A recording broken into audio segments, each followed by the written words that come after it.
Good morning students. आज हम लोग क्लास 10th की मैथमेटिक्स में मेंसुरेशन का जो सेकंड चैप्टर है सरफेस एरिया एंड वॉल्यूम्स उस पर डिस्कस करने के लिए मैटर लाए हुए हैं।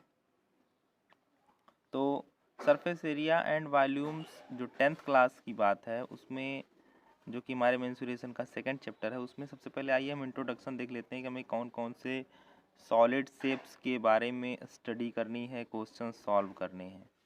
तो जितने भी 3D फिगर्स हैं क्यूबॉइड, जैसा कि पहला ऑब्जेक्ट आपका है, पहला सॉलिड शेप्स क्यूबॉइड है। क्यूबॉइड का एग्जांपल फिगर यहाँ बना है मैंने। इसका सबसे बढ़िया एग्जांपल होता है सबसे कि जो रूम हम जिस रूम में रहते हैं वो रूम हमारा क्यूबॉइड का एग्जांपल है, बशर्ते वो होल हेलो होता है, खोखला होता है। अब अगर बात करें कि क्यूबॉइड का सॉलिड शेप अगर ये है तो किसका, तो माचिस की डिब्बी आपने देखी है। अब वो माचिस की डिब्बियों में जब तीलियां भरी होती हैं तो वो हमारा सॉलिड शेप्स हो। सॉलिड्स मतलब एयर ना हो, ठोस हो, खोखला ना हो। तो ये हमारा शेप है क्यूबॉइड का जिसमें 3 डायमेंशन होती है। डायमेंशंस पर ही ध्यान देना है। हर फिगर 3D होगा लेकिन 3 डायमेंशंस कौन कौन सी है, लेंथ हो गया, ब्रेथ हो गया और हाइट हो गया। तो 3 डायमेंशन होती है। 9th क्लास में आपने पढ़ रखा है, इसलिए बहुत ज़्यादा दिक्कत नहीं होगी। आइए फटाफट देख लेते हैं। तो इसका वॉल्यूम का फार्मूला होता है length into breadth into height. और यहाँ पर समझना होगा कि लेंथ इंटू ब्रेथ, इसको हम रेक्टेंगल का एरिया कहते हैं। यानी यहाँ पर जो हमारा बेस है वो रेक्टेंगल फॉर्म में है तो इसको हम कह सकते हैं area of base multiply height. Question को रीड करने के बाद समझ में आती है बातें कि कौन सा फार्मूला यहाँ लग रहा है। अगर तीनों डायमेंशन अलग अलग गिवन है तो हम इसको लिख करके फार्मूले को यूज़ कर लेंगे। अगर वहाँ पर एरिया ऑफ बेस और हाइट गिवन है तो हम इसको लिख लेंगे। अलग थोड़ी है, दोनों एक ही चीज़ है, बस फॉर्म अलग अलग है। यहाँ पर जो है यहाँ न्यूमेरिकल फॉर्म में है, यहाँ पर जो है वर्ड फॉर्म में है। चलिए सरफेस एरिया।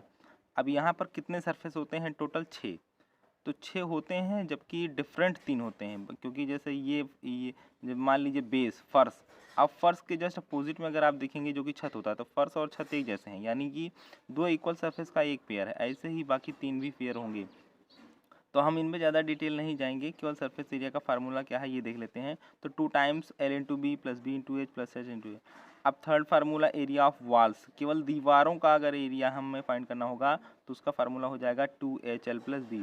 इसको धीरे धीरे आप कहीं इसी तरीके से लिख करके अपने सामने जब भी स्टडी करिए तो अपने सामने फार्मूलों को चिपका दीजिए किसी बढ़िया चार्ट पे या कहीं पर भी, ताकि हमको बार बार पेज ना पलटना पड़े। तब क्वेश्चंस लगाने में ज़्यादा इंटरेस्ट आता है।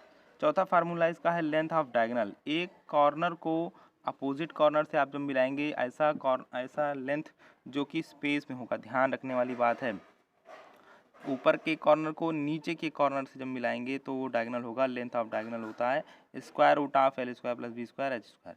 अब अगला टॉपिक इसी से रिलेटेड है, क्यूब। बहुत ही सिंपल बात ये समझनी है हमको कि जहाँ जहाँ हमने वहाँ LBH पढ़ा है।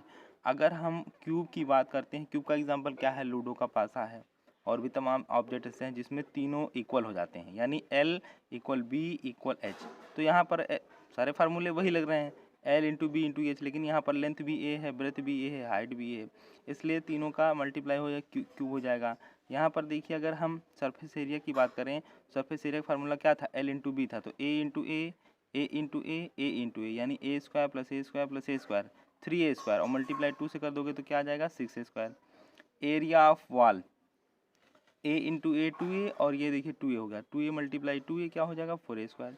Length of diagonal A square plus A square plus A square 3A square, यानी सिंप्लीफाई करने क्या आ जाएगा A√3 हो जाएगा। तो ये क्यूब के फार्मूले हो गए। चार फार्मूले हैं, इनको लिख करके इसी तरीके से कलेक्ट करके आप अपने सामने रख करके क्वेश्चन सॉल्व करेंगे तो बहुत ही आसानी होगी। अगला ऑब्जेक्ट हमारा है राइट सर्कुलर सिलेंडर। अगला ऑब्जेक्ट हमारा है राइट सर्कुलर सिलेंडर। तो राइट सर्कुलर सिलेंडर में 2 कंटेंट होता है। एक तो आप फिगर देख रहे हैं इसका, हम अपने टार्च में जो बैटरी का सेल लगाते हैं वो है, हमारे घरों में जो ड्रम होता है वो ऑब्जेक्ट देखने में कैसा होता है, तो ये होता है, ठीक है ना। तो यहाँ पर दो कंटेंट है, एक है हमारा एरिया, क्योंकि इसका जो बेस होता है वो सर्कल फॉर्म में होता है, तो रेडियस r सपोज कर लेते हैं और हाइट को h। तो यहाँ वॉल्यूम का formula pi R square H, यानी पाई आर स्क्वायर को हम क्या कहते हैं, area of base into height. जब वेरी शॉर्ट क्वेश्चन आता है तो वहाँ पर सिंपली कभी कभी ऐसे लिख देते हैं, if the area of base is something and height is something then find the volume. तो आपको ये ना लिख करके ये लिख देना चाहिए, कोई फ़र्क नहीं पड़ता, फॉर्म अलग अलग बार बार कह रहे हैं, वैल्यू सेम है। कर्व्ड सरफेस एरिया फार्मूला 2 पाई आर एच है। टोटल सरफेस एरिया फार्मूला ये है। ये राइट सर्कुलर सिलेंडर था, ये सॉलिड था। अब हेलो, तो हेलो में देखिए आपको ध्यान देना होगा, यहाँ दो कंटेंट है, मैंने बनाया है, इसको समझाने की कोशिश की है। यहाँ पर जैसे पाइप, इसका सबसे बढ़िया एग्जांपल होता है, पाइप होती है, वो हमारा हेलो सिलेंडर होता है, यानी अंदर एयर है और ये किसी मेटल से बना हुआ है, किनारे किनारे ये मेटल है।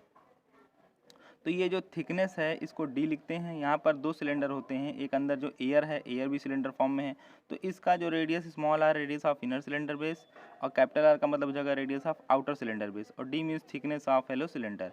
इन तीनों में एक फाइनाइट रिलेशन है, देख रहे हैं आप, जब छोटे वाले रेडियस में थिकनेस को हम ऐड कर देंगे तो हमें कैपिटल आर अचीव हो जाएगा। तो इस तरीके से ये लिख दिया गया है। इसका वॉल्यूम क्या हो जाएगा, वॉल्यूम हो जाएगा outer volume minus inner volume. Outer का मतलब केवल रेडियस चेंज होगा, बाकी हाइट दोनों के लिए सेम है, दोनों के लिए हाइट एक ही है, केवल रेडियस अलग अलग है। तो ये देखिए यहाँ पर आउटर वॉल्यूम, चूँकि सिलेंडर है तो फार्मूला क्या होगा, पाई आर स्क्वायर है, ऊपर लिखा था, यहाँ कैपिटल आर होगा, आउटर है, यहाँ पर क्या हो जाएगा, स्मॉल आर हो जाएगा, इनर है ये। तो दोनों में हमने पाई एच कॉमन कर लिया, ये बन गया। अब अगला क्या हो जाएगा, अगला है कर्व सरफेस एरिया। तो अंदर का सरफेस एरिया प्लस बाहर का surface area, small S plus capital S. Formula ऊपर लिखा है 2 पाई आर एच, तो जब बाहर की बात होगी तो कैपिटल आर, अंदर की बात होगी तो small R, 2 pi H common कर लेंगे, ये हो जाएगा। टोटल सरफेस एरिया को मैंने डिटेल में नहीं बताया है, डायरेक्टली ये वैल्यू होती है, याद कर लेना है आपको। तो ये हमारा जो है हेलो सिलेंडर का फार्मूला है। ये सारी चीज़ें आपने धीरे धीरे करके लिख ली होंगी। अगला देखिए, अगला कंटेंट है right circular cone. Right circular cone figure आप देख रहे हैं, बहुत ऑब्जेक्ट होते हैं। होली में जो हम जोकर की टोपी लगाते हैं, जब दिवाली में अनार दगाते हैं, तो वो ये इसी तरीके से होता है। तो ये शेप समझना जरूरी है। यहाँ तीन कंटेंट हैं, एक तो चूँकि बेस कैसा है, सर्कल फॉर्म में, तो रेडियस हो गया, वर्चुअल हाइट हो गई, और ये स्लैंट हाइट, तिरछी ऊंचाई।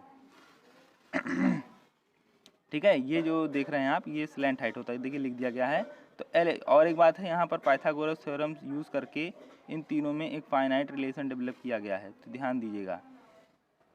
ये देखिए, ये आपका राइट एंगल ट्रायंगल बन जाएगा, और ये हमारी हाइट है। तो यहाँ पर पाइथागोरस थ्योरम के अकॉर्डिंग ये रिलेशन डेवलप होता है, चाहे ये लिखिए आप और चाहे ये लिखिए, दोनों एक ही है।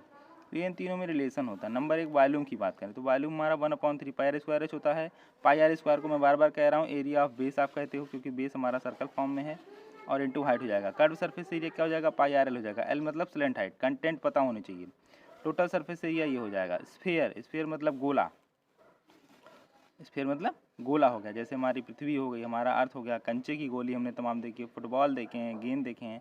तो सॉलिड, यहाँ पर वॉल्यूम का फार्मूला 4/, यहाँ एक ही कंटेंट होता है, रेडियस। ध्यान दीजिएगा, यहाँ पर जो हाइट होती है वो डायमीटर के इक्वल होती है, यानी अगर हाइट की बात करें तो हाइट किसके इक्वल हो जाएगा, 2r के इक्वल हो जाएगा, 2 रेडियस के इक्वल हो जाएगा। Surface area 4 pi R square. आगे बढ़ते हैं, हेमी स्फीयर। हेमी स्फीयर में देख लीजिए 2/3 पाई आर क्यूब हो जाएगा, वॉल्यूम जस्ट हाफ हो जाएगा। हाँ, यहाँ पर ध्यान देने वाली बात है, कर्व सरफेस एरिया का मतलब केवल दीवार का एरिया। तो दीवार की अगर बात करेंगे तो 4 पाई आर स्क्वायर का आधा क्या हो जाएगा, 2 पाई स्क्वायर। लेकिन अगर टोटल की बात करेंगे तो ये जो बेस जो कि है ये भी ऐड होगा, तो वाल और प्लस बेस तो हो जाएगा 3 पाई आर स्क्वायर। स्फेरिकल सेल, जैसे हेलो सिलेंडर था वैसे ही यहाँ पे हेलो स्फीयर है। यहाँ पर भी दो बातें हो जाएंगी, एक इनर रेडियस बनेगा और एक आउटर रेडियस बनेगा, ये थिकनेस हो जाएगी बीच में। तो यहाँ पर वॉल्यूम का फार्मूला 4/3 पाई आर स्क्वायर। तो ये सारी चीज़ें मैंने आपके लिए इसलिए बनाई हैं कि इनको पहले देखिए, इनको लिखिए, समझ लीजिए, और कहीं अपने अच्छे से चार्ट पे बना करके इसको सामने, अच्छे का मतलब बहुत ज़्यादा मेहनत नहीं करनी, जैसे मैंने लिख लिया है वैसे आपको भी लिख लेना है, हमारे नज़रों के सामने हो, ताकि जब भी हम क्वेश्चन लगाएं तो हमें पन्ना ना पलटना पड़े, पेज ना उलटना पड़े, और हम जो भी क्वेश्चन रीड करें, क्योंकि जब तक आपको फार्मूले नहीं पता हैं कि क्या फार्मूला है, तब तक आप क्वेश्चन पढ़ करके प्लानिंग भले कर लेंगे लेकिन उसको अप्लाई नहीं कर पाएंगे। पता चला कि वॉल्यूम की ज़रूरत पड़ी और वॉल्यूम का फार्मूला नहीं है, कर्व सरफेस एरिया की ज़रूरत पड़ी और फार्मूला नहीं याद है। तो जब आप एक दो बार जब यूज़ कर लेंगे सारे फार्मूलों को, तो ऑटोमेटिक फार्मूले याद हो जाएंगे, और वो चार्ट के सामने होगा तो ठीक है। चीज़ें सामने होती हैं तो ऑटोमेटिक सारी चीज़ें याद हो जाती हैं। ये सब फार्मूले लिख लीजिएगा आप, जैसे मैंने लिखा है, लेकिन आप किसी चार्ट पर लिखिएगा, किसी बड़े पेज पर लिखिएगा, या एक एक पेज पे करके लिख देंगे तो भी कोई दिक्कत नहीं है। फिर उसको कहीं पर आप अपने सामने जहाँ भी स्टडी करते हैं वहाँ आप चिपका देंगे। धन्यवाद।